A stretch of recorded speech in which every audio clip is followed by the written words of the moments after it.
தென்மதுரை வீரனுக்கு என்னுடைய மாமனுக்கு தேக்குமட தேகமடி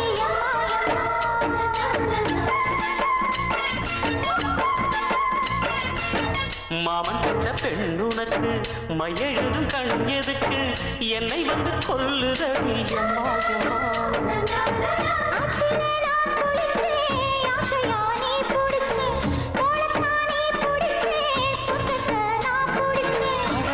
ஒரு அங்குலம் அங்குலமாக நீ ஆசையில் முத்தங்கள் போட அதை என்னென்ன சொல்லுவேன் எப்படி சொல்லுவேன் நானே அடக்கும் சந்தனமே குங்குமமே நில்லடியோ இடிக்கும் செந்தமிழில்